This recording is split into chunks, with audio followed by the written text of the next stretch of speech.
going in your world as masonry contractors. It's not easy, is it? But if we have the right strategies in place and the right beliefs,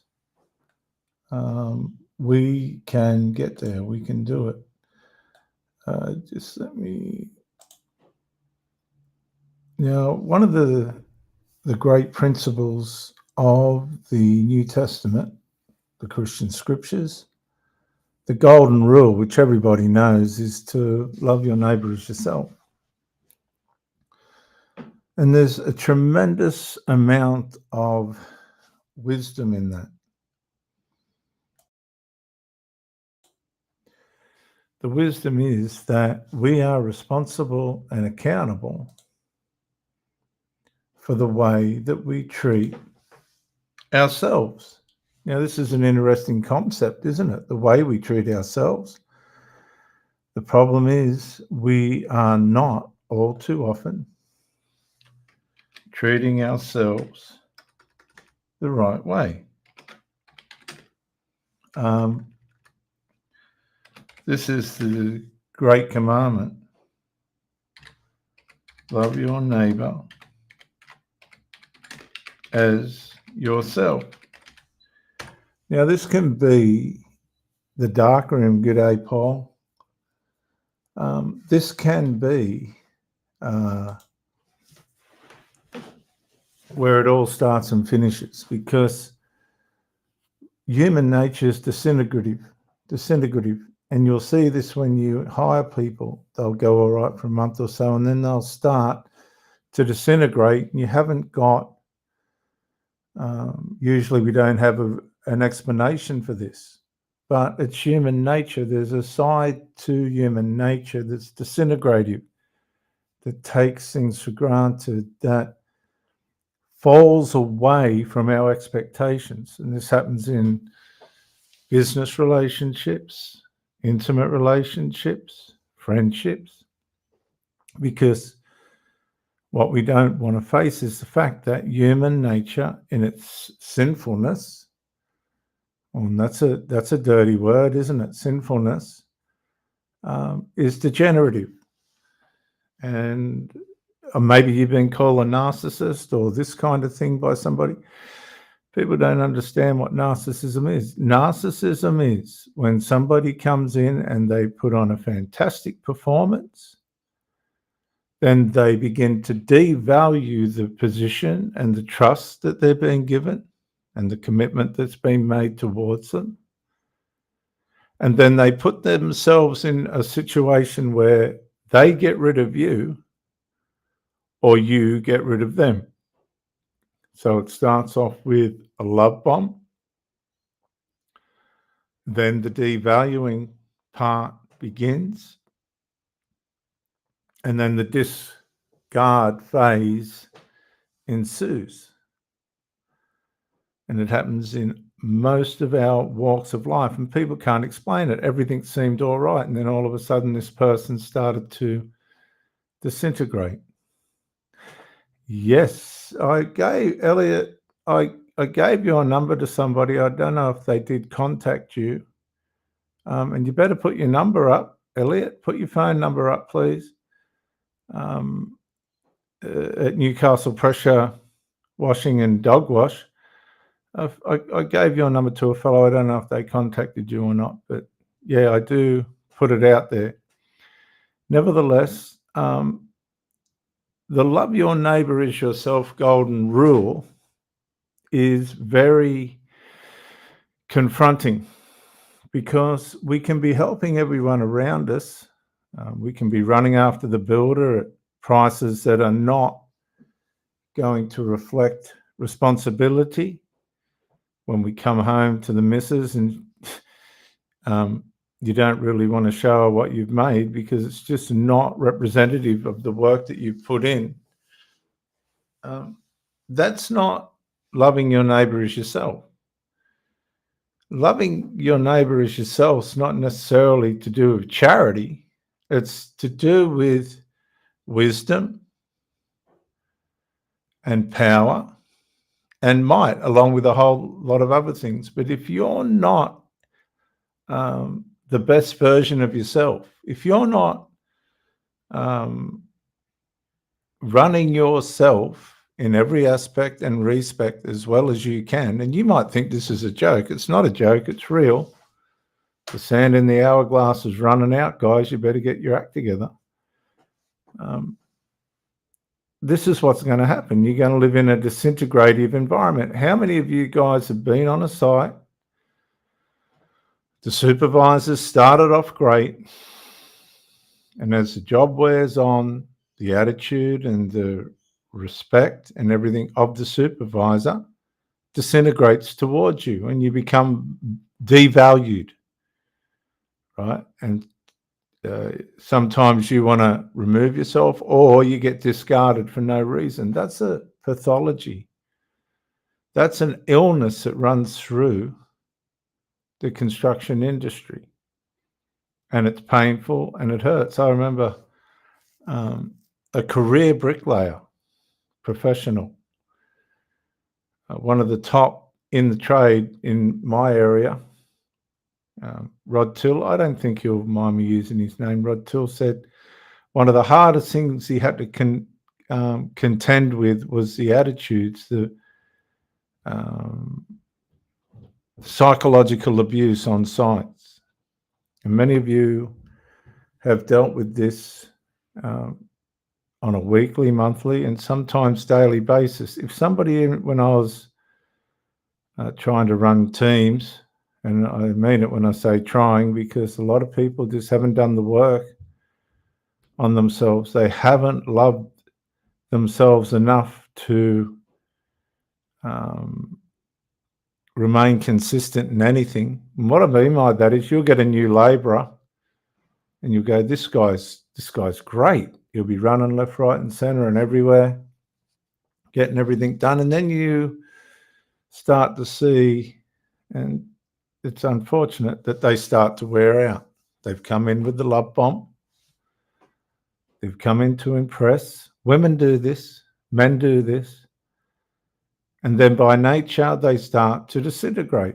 They start to think you owe them more than what you're paying them. They start to vandalize the opportunity and that they've been given and your character. And the next thing you know, the labourer's gone. They've either created a reverse discard situation where you've asked them to go, or they've just disappeared. How many of you guys have had labourers that just haven't turned up, and they should have? They haven't rang, they haven't said, kiss my ass, they haven't said, I'm not coming in. They just haven't turned up, and then they turn up 1 or 2 days later as if nothing's happened. This is the ignorance that we're dealing with. This is the lack of self-awareness that we're dealing with, because bricklayers do it too. They come in hungover, they come in still wasted from the night before, and when they don't perform, and you notice it, because they're not self-aware, they think nobody else is aware. But if you're on your game, you're only going to, g'day, Rod, and God bless you, Rod, never forgotten. When you're not, because they're not aware, because they're ignorant of themselves, okay, they've got no comprehension of the effects that they're having on the people around them. And we can do this as well. This is why I'm encouraging people to be self-aware. The damage that can be done, a lot of us just remove ourselves in silence. We don't want to cause scenes. We don't want to cause trouble. We don't want to have a confrontation. I'm more the confrontational type. We want to keep ourselves in check. You have to have somebody wise, somebody that's in order themselves, that will keep you in check, someone that you can trust, someone that's valuable enough and proven enough to be able to be a great mentor and have the courage to keep you in check. And I know, Rod, while you're there, you put me in check a few times there, which helped me to be a better tradesman as life wore on. We're all getting old now. But It comes back to this. If we're not loving ourselves, and it sounds selfish, but it's not, we put ourselves in a psychological and physical and mental position where we're healthy, right? This healthiness that we like a garden that we nurture and water and look after. If we look after ourselves, they're the things, without saying anything or doing anything, that help the people around us, our neighbors, our family. And neighbor is somebody else beside yourself, to look at you and go, at some point, I want to be like that. How is this person maintaining consistently a strong and solid and integral and moral life? And it's going to repulse people on the one hand, and it's going to attract people on the other. We attract what we are. Jason Smith says, what you say is so true, but not everyone is lucky enough to have great people in their life. Great people in our lives. I've been married twice to great women. Okay, I've been married twice to great women, beautiful women. But as the love bomb phase wore out and the devalue part began, and when devalue starts, that's when you see the lower layers, the bad layers of a person's character. Things aren't being resolved. Things are being neglected. Things aren't getting fixed. When things aren't being resolved, like, okay, let's look at it from a bricklayer's perspective. Why didn't you wash the mixer up the way that it's supposed to? Why is that Widowmaker being left up there when I asked you to bring it down? Why have you turned up late? Why didn't you ring me when you weren't turning up? I remember in my last marriage, Rod Toole came to that marriage. Thanks for that, Rod. I organised to meet the missus down at the waterfront to go for a walk. I had no phone. I was getting a phone at 11 o'clock that morning. I was to meet her at 9:30 after my exercise and training session, and she didn't turn up. Now, I had no phone, so I couldn't ring her, and I had to, and she was going to pick me up. I was on foot, and I had to meet this other person to pick up the new phone at 11 o'clock. So I've got this conflict. Where is she? Why isn't she there? What has happened? Well, to cut a long story short, I waited, I looked, I walked around, nobody in sight. Okay. I went and got the new phone, and then I walked home. Now, as I was getting to where I lived, the street where I lived, she started to pull out, and I said, "Where were you? Why didn't you?" Because I was rattled. Why didn't you turn up for the walk? She goes, "I went and bought a dress." Now, this was completely out of character. I'd never seen this before in this woman, but I realized, we're starting to devalue. Can you see that? This woman's starting to devalue the arrangements that she's making. This is what laborers and bricklayers do. They make arrangements and they don't keep them. Well, we do this too we do it and women do it, but I'm just sharing you. To cut a long story short, she said, "I'm going to take the dress back." I said, "Well, what about the walk?" And I just walked off with the shits, right? I had the shits. I was rattled because it didn't make sense to me. And this happens with laborers and bricklayers as well. I used to get the shit. All right, let me tell you something. And Rod, you knew Dan Murphy. When I had my interview with Fusion, with Phil and Dan Murphy, I thought, I've got one chance to ask Dan Murphy a question. And he come in and we got through it all. And I said, "Dan, what is the one thing most of all that you want me to do?" And you know what he said? This is Dan Murphy, the top of the tops. He's He said, all I want you to do is turn up. All I want you to do is turn up. He shook my hand and he walked out. I've gone, all he wants me to do is turn up. That's easy. Can you imagine, right? The top of the tops in the bricklaying industry, in amongst the world's most successful, said, all I want you to do is turn up. Now, when my second wife didn't turn up for that walk, I went and was competing I was socially competing in a kiting competition, ocean kiting competition, and it was the first one to reach 10 meters. And I had a training session, and I come in onto the land, and I got, because my mind wasn't right, I actually come in because my mind was wrestling with, why didn't this woman come for the walk, right? Why didn't she come for that walk? So I come in because my coordination and hand-to-eye precision wasn't there. And if you make a mistake in kiting, you're going to get seriously hurt. Well, I come in, I was on land, and I got what's called Superman. I got taken up into the sky. It was all recorded on GPS. I went up 5 meters into the sky and 25 meters across, just completely out of the control. Landed on the ground diagonally, which saved my life. I shattered my ankle and snapped off my wrist. I got a big plate in my wrist and 4 screws in my ankle. A life-changing accident. And it was a life-changing accident on the back of a massive, unpredictable, unexpected letdown by somebody that was close to me.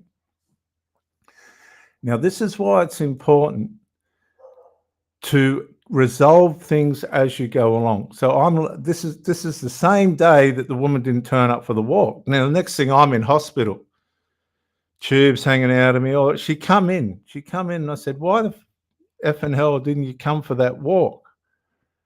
I said, because part of the reason why I'm in here now is because I couldn't coordinate and function, and I came in, I cancelled the session because I just wasn't right in the head, and now I've had a major accident. And she didn't have an answer for that. Okay, and a lot of the labourers and brickies and things that let you down, they're going to make up bullshit excuses and that, but it's psychological negligence. They are not loving their neighbour as themselves. They're showing you where they are within themselves, and that's why you're being let down, because they're letting themselves down on the piss, on the drugs, in their relationships, with their finances, and that's going to impact you. So the most reliable people in this world are the people that are reliable to themselves. I'm going to eat right. I'm going to sleep right. I'm going to do what I say for the people that are in my closest circle in my life. I'm going to look after my mind and body. I'm going to sleep and rest. I'm going to get my exercise. And when I go to work, I'm going to do the best I can. I don't care if the bloke beside me is not. I'm going to do the best I can. I used to, look, I've worked for people that have, I'd turn up and have the mixer going at 6:30 and they'd ask you not to do it because they couldn't comprehend it. I'd have a batch in the barra, a batch in the mixer. And Rod used to turn up for a bloke at 6:30 and the bloke would say to him, what are you doing here at 6:30? A total beyond the mental capacity of the person that you're dealing with. And these people can bring you down. Right? I ended up in hospital. The person was completely self-unaware of why that happened. Now, you've missed deadlines, you've lost brick counts, you've paid out money at the expense of people that have let you down. And they're completely unaware of the fact that they did it. And they just go sailing on and you're cleaning up the mess. So how do you deal with it? Well, you've really got to be like Donald Trump. I just thought, well, okay, I'm just going to be like Donald Trump. I had an accountant that was paying a fucking self $10,000 a month. She was paying herself $10,000 a month. And I'm looking at the book. One of my mentors, Tommy McNally, he's died now. He said, Jason, this woman keeps paying us twice. She was paying people twice. Anyway, I looked at the books, and this woman's paying herself $10,000 a month. So I said, no, we have to have a meeting. And she said, well, I'm bringing my husband. I said, bring your husband. I said, how do you explain this? And she looked at me and I said, you're fired. She squealed like a pig. The husband said, you can't do that.